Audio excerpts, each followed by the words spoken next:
everybody, good morning. This is Jean Truelove here from Truelove Quilts for You. I'm getting ready right now to quilt my sampler quilt. If you are just new or have just tuned in because of my downsizing videos, you will have known, you can refer back to my previous videos. I have a playlist on how I made this sampler quilt.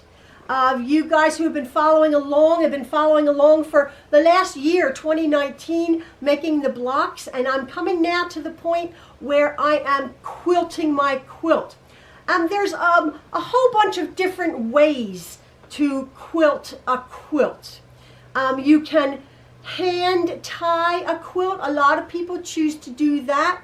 That is laying the sandwich out as I did the last video or a few videos ago, preparing my backing, sandwiching my quilt together, and I pin based my quilt.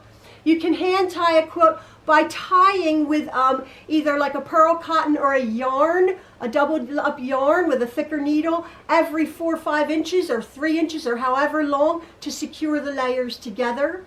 Of course, you could hand quilt, which I don't do. I don't like hand stitching. A quilter that doesn't like a needle and thread. Sorry. Or you can machine quilt. You can also send your quilts out to what is called a long arm quilter. What a long arm quilter does is they receive a quilt top, just the top of the quilt that has been pieced from somebody. Perhaps somebody doesn't have the energy or the strength or the inclination, and they want to send their quilt out to a professional to be quilted on a long arm machine. It's not someone with long arms.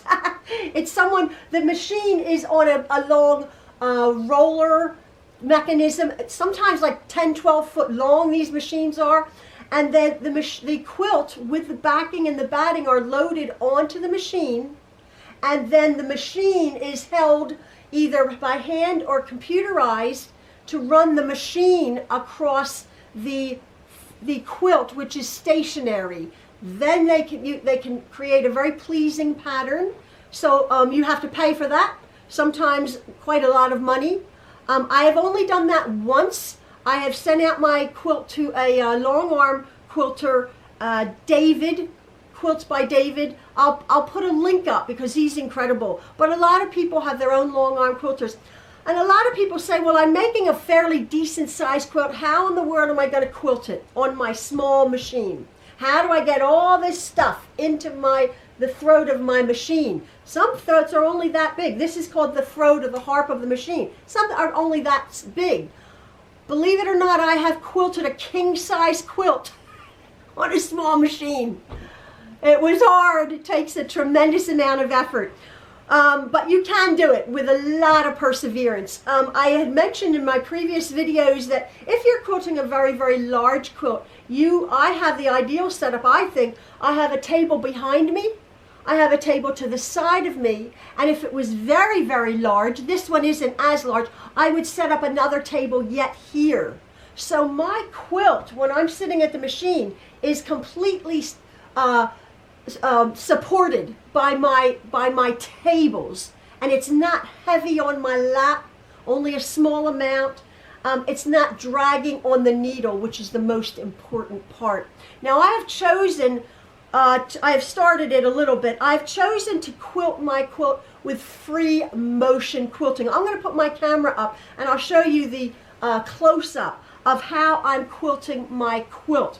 This quilt itself, this quilt here, it is comprised of 42 blocks, 6 blocks across, 7 blocks down, and it's punctuated with what is called sashing. The fabric in between each block, and then a small border, which is also just the sashing, and these little white, what are called cornerstones. This is all my quilt is. I did not put a large border on my quilt. I chose to just have the 42 blocks and the sashing and the cornerstones. Now I'm treating this quilt here with as I say, a free motion quilting, a rambling stitch.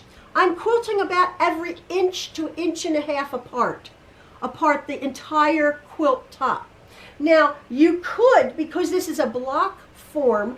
If you don't do free motion quilting, which I'm going to show you how I set up my machine, how I sit. If you wanted to, if you've made this quilt and you're at the quilting stage and you really are a beginner, you might just want to do, as I had mentioned in 2018 quilt, Jean's Block Party 2018, you might want to just make a grid pattern every, say, 2.5, 3 inches. Right, straight lines down, straight lines across. Very pleasing way to finish a quilt.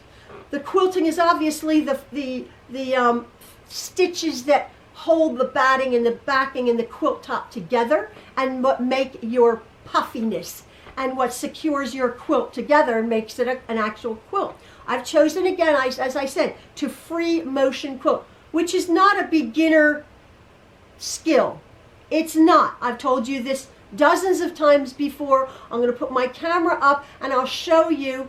It's not hard. It takes practice, because what free motion quilting does is your needle, you disengage everything on your machine.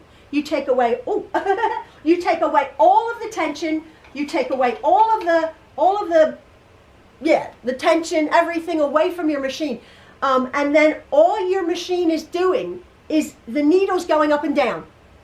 And you're like, what? You have to, whereas in regular sewing, when the tension is engaged, the teeth on a sewing machine, every sewing machine, whether it be 50 years old or brand new or 100 years old, they have little teeth on the bottom. They are called feed dogs. They feed your fabric along in a straight line, right?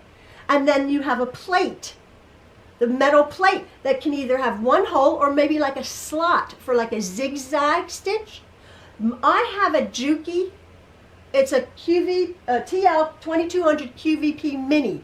This is a mechanical straight stitch only. It does nothing else. There's no computer in it. This is a mechanical workhorse, my Juki.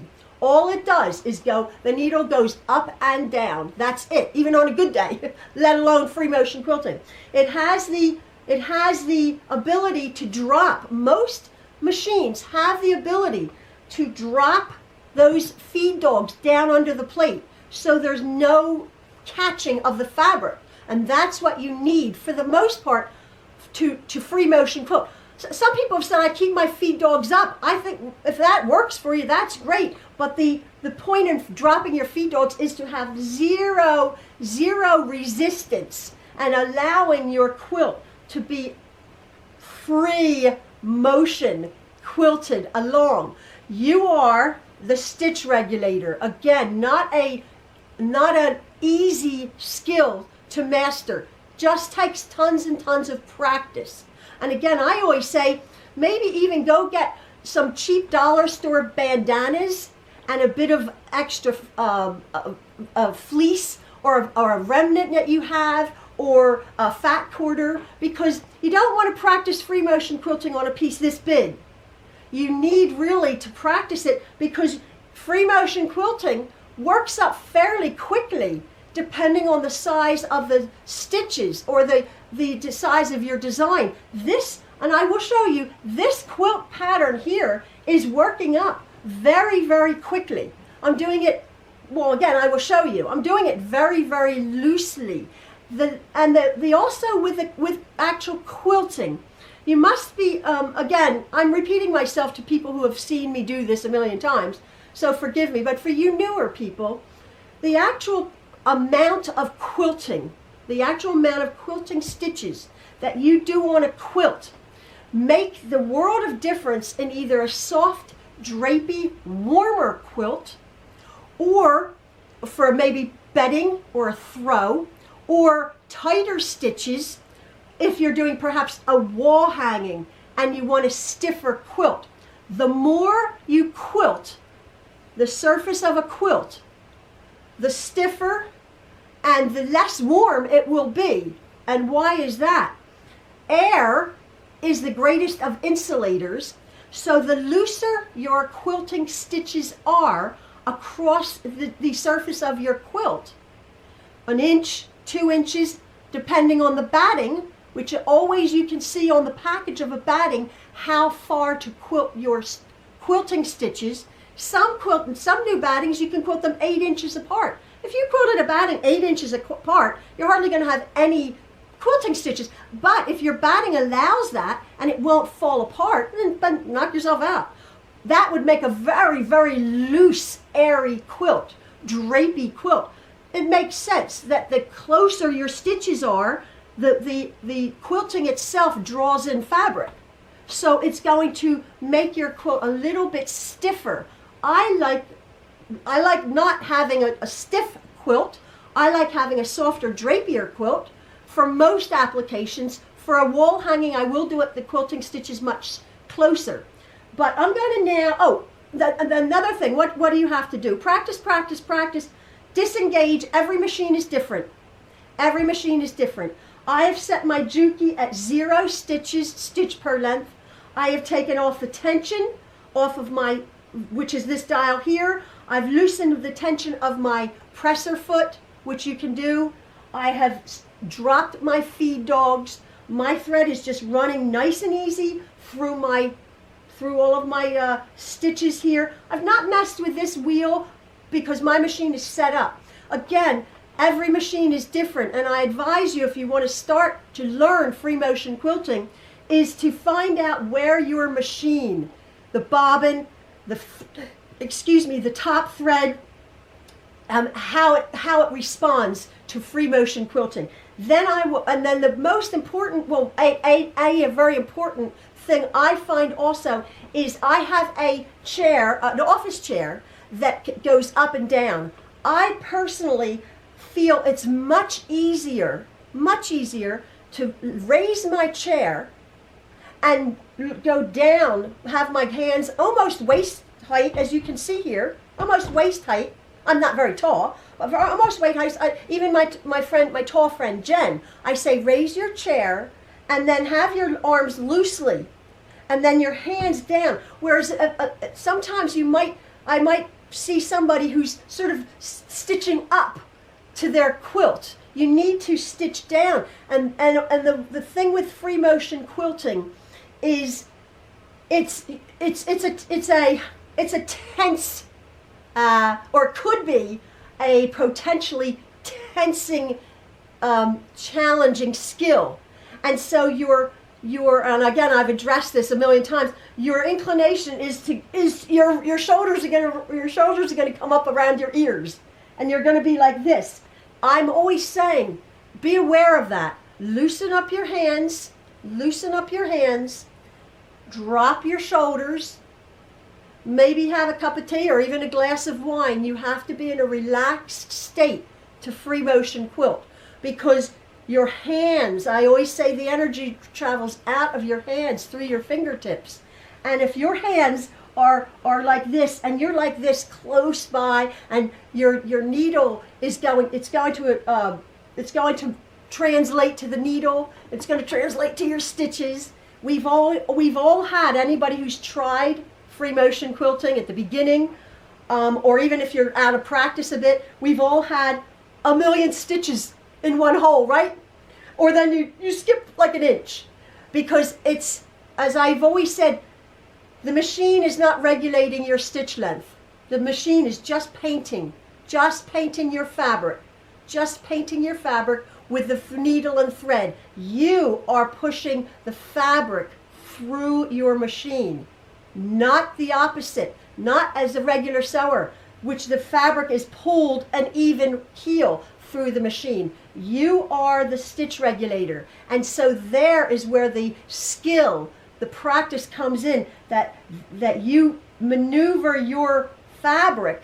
So it's a matter of your machine going, oh, again, I'll put up my camera, the machine finding a balance, not too slow, not too fast, your hands finding a balance, not too slow, not too fast, and your foot on the pedal finding the balance, not too slow, not too fast. Again, it's not an easy skill, but I have said this from the word go. I think beginners, before you set down, a hard skill, try to perfect free motion quilting, because then it releases you in how do I quilt this quilt. I've made this pretty quilt top, excuse me, but I don't want just straight lines. I want a pretty design. Again, lots and lots of practice, but I think a skill that people should learn, a quilter should learn, because it frees you. My friend Jen was a brand new quilter as of 2 years ago. I taught her fairly early on as a beginner who never quilted in her life, how to free motion quilt. She messed up a whole bunch, just like I did. But I'm telling you now, she's got it down. She's a natural at it. It doesn't come naturally because it's an odd way to sew, but if you can practice, practice, practice, it's wonderful. It really is. One other thing, I don't have it. One other thing is a lot of things like, well, what pattern do I practice? You can look up on Pinterest or quilting books. There's a million ways that you can free motion quilt. I'm doing the most basic of basics. I've done, as you will see, I've done circles, just circles next to each other, the size of quarters. I like circles on my quilt. I think it's awesome. I think it makes a more structured quilt, sort of looser. It's like bubbles all over your quilt. I like circles. Jen found circles very hard because I tried to teach her. I'm like, well, let me show you what I know. And she's like, I can't do circles. She found another quilting stitch. You're not limited. You can do zigzags, you can do circles, you can do like teardrops, and of course feathers. There's a million different ways that you can actually do a pattern. I'm doing pretty much the most basic, which is called meandering. I'm literally meandering across one block at a time. I'm starting and I'm doing one block. I've already done several of them, and it only takes me a few seconds to do one block. So I'll do 42 blocks, and then I'm going to address my sashing in a different way. And again, I meant to say, if you have a piece of paper, I think it's a very good mental, brain, finger, hand, eye coordinating exercise. If you're wanting to do circles, say, get a piece of paper with a pencil, and imagine that this is your quilt block on your paper, and you start at a point, and you train your brain. Or a whiteboard or a blackboard or something. You train your brain right before you start quilting. Oh, that's where I want to go. That's where I want the needle to go. Okay. And the very, very, very basic of beginner skills that I have shown people is, you're thinking, well, what do I do? Brand new quilter, what do I do? Try to stitch your name in cursive. Okay? So my name is J-E-A-N.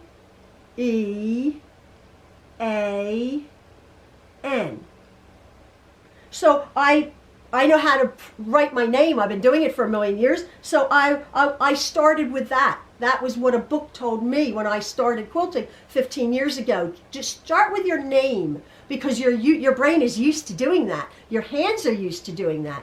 So that's just a few little tips. I'm going to put my camera down. I just wanted to tell you here, I don't know if you can see with the lighting. I have an overhead light here. I had my Juki, which has a nice light, but it wasn't bright enough even in my lovely bright room. My area right here wasn't bright enough. I had seen on Facebook and a bunch of sewing groups that this LED strip lighting that gets attached with sticky tape, and then it just gets plugged in behind the machine. I don't know if you can see it, but there it is on. Oops, and there it is off. And so the light that's on my Juki is right here, but I turn my light on. Oh my word, it makes the world of difference. The world of difference. People say, where's the link? I have to figure out how to copy and post the link to that light. But you can get them anywhere in a hardware store. I literally think this was just a few dollars. It's a press-on LED light for sewing machines. And it's just magnificent. It's right under here. You can't even see it. Doesn't get in the way. Oh my goodness, it's a game changer. It really is. I just got it. I'm going to have it on all my machines. It is wonderful. So anyway, I'm going to put my light down. I'm going to just show you the basics of how I'm going to free motion quilt my sampler quilt.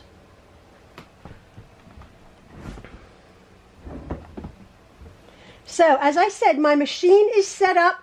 I've gotten rid of all the tension on this machine here. Okay, that's what you have to, and you have to read your manual. Now I've just done this one. I've just done this one here. I've started at the side. I've on one side.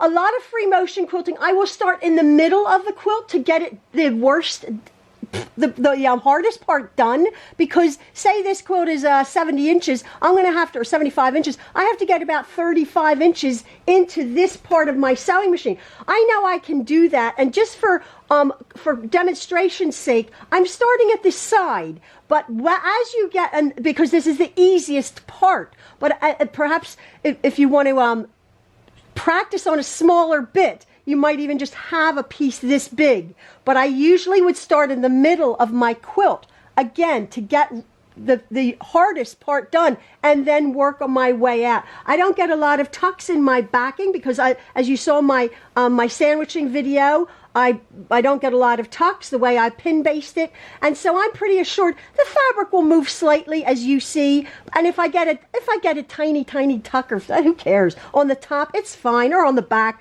I don't sweat that stuff. Even if I got a tuck on the back, who cares? I have quilted this in what is called a meandering stitch, and as you can see, there's no rhyme or reason to this stitch. I've quilted one block, and I'll turn it around and I'll show you how I do my next one. And it's just literally a meandering stitch that you have to, again, train your brain not to go the same way. Your brain might, I'll start up here and I want to go, I'm like maybe a C I have in mind. Oh, a C. And then it might look a little bit staccato. It might look a little bit forced. So literally a meandering is you're working your way. You maybe do a backward C, or in your mind you're going to do an E. Now there's no rhyme or reason however you want to do it.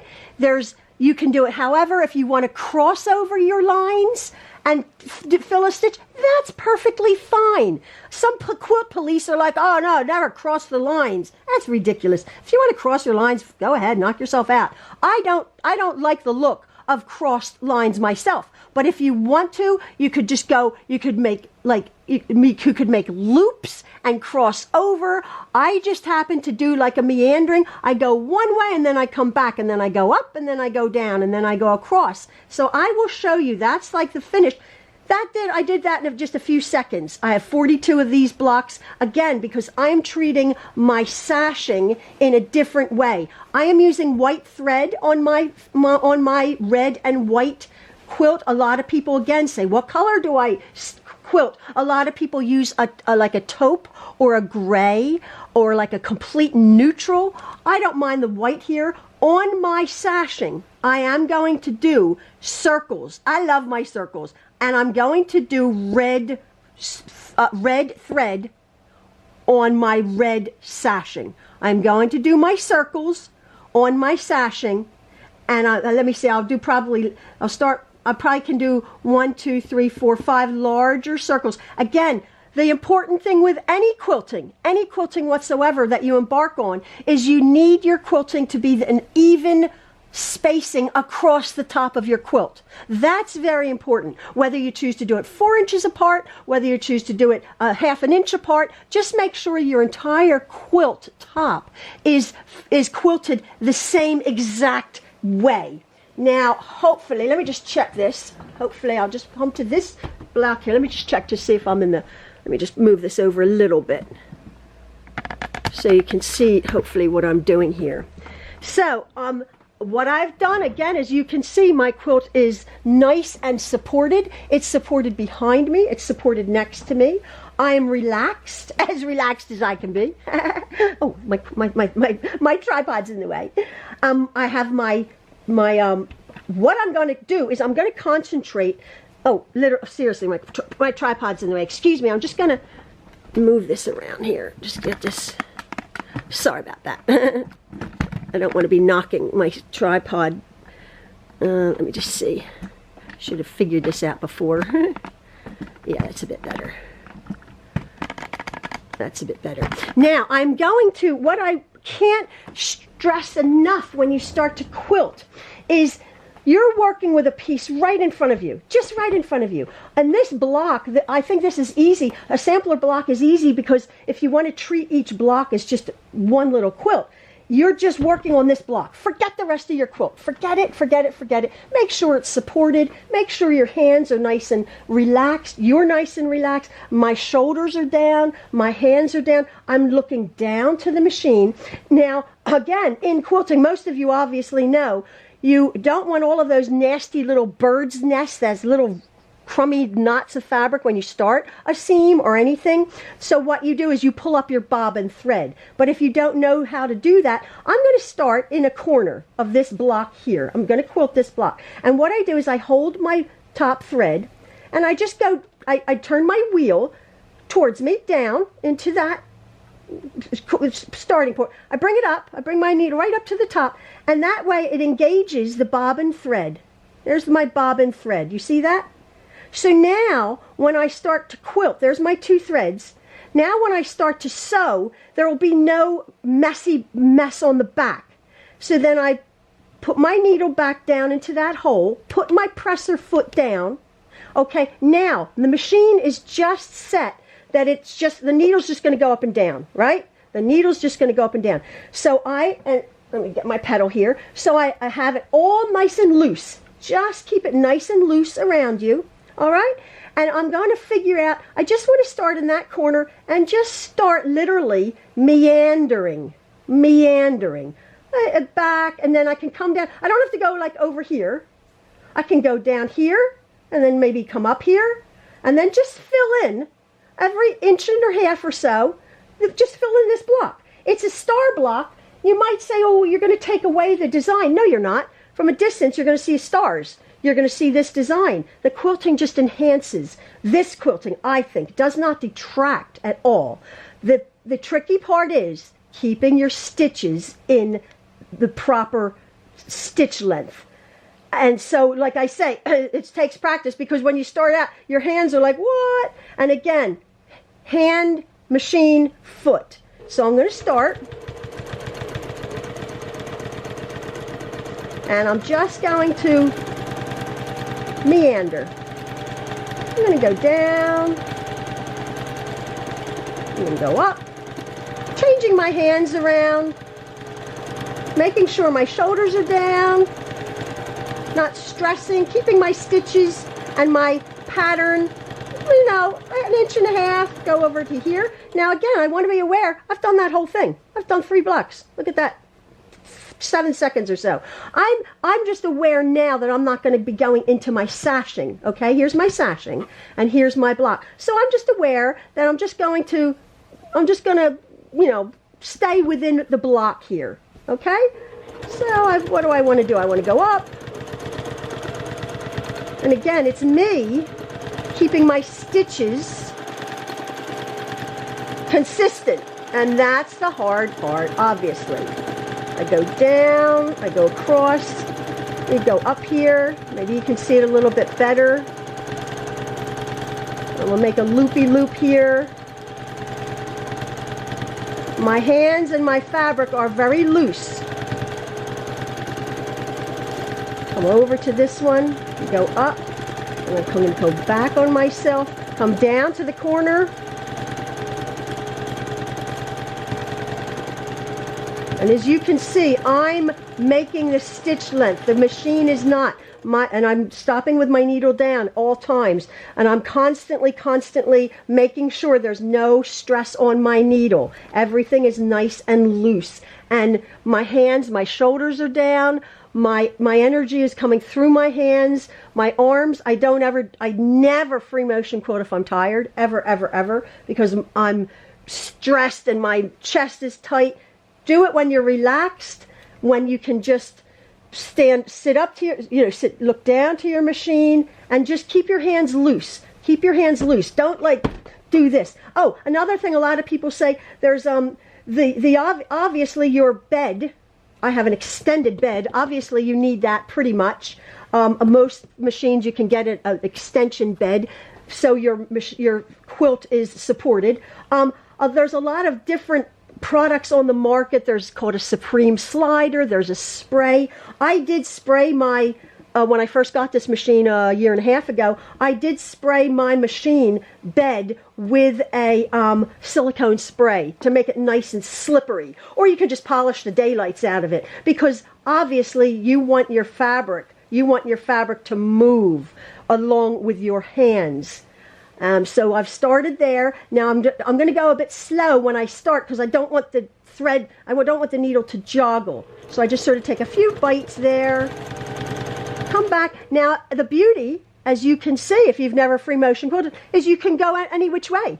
I'm going back, I'm going sideways, I'm going forward, I'm going this way, I'm going up and down. That's the beauty of free motion quilting. So I'm aware, I'm sort of looking behind here, so I can just, my design is over here. I just take a look, take a gander. I'm going to go over here. I don't want to like block myself in, and if I do, it's okay. Just go over the stitches. Get yourself out of a box there if you're blocking yourself in. But all my stitches are an inch and a half apart, and it makes a nice soft quilt.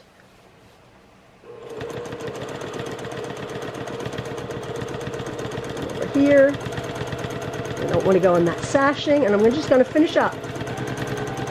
Now, if you can hear my machine, I'm neither going too fast nor I'm going too slow.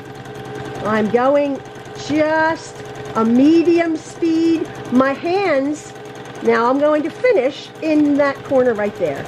Shorten my stitch, back stitch a few bits, put my needle down, and I finished. So my meandering, I just started from corner to corner, but you can't really tell where it was started. So I'll put my needle up, bring my presser foot up, clip my threads there, and clip my threads there, and then I'll cut my threads with the corner where I started, and then let me pull this out, and there is one more block, meandering free motion quilted. Just a lovely loose meandering quilt, which I want. Now some quilts, again, I will stitch maybe every half inch, and it doesn't take long. You saw that.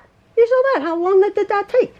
So that's my little tips. The people who have been following me have seen me do this. I love to free motion quilt. I put on some music. Maybe I'll put on some music now and do a few more blocks. And I just sit here, and it's a really relaxing skill, and you cover a quilt very quickly, very quickly.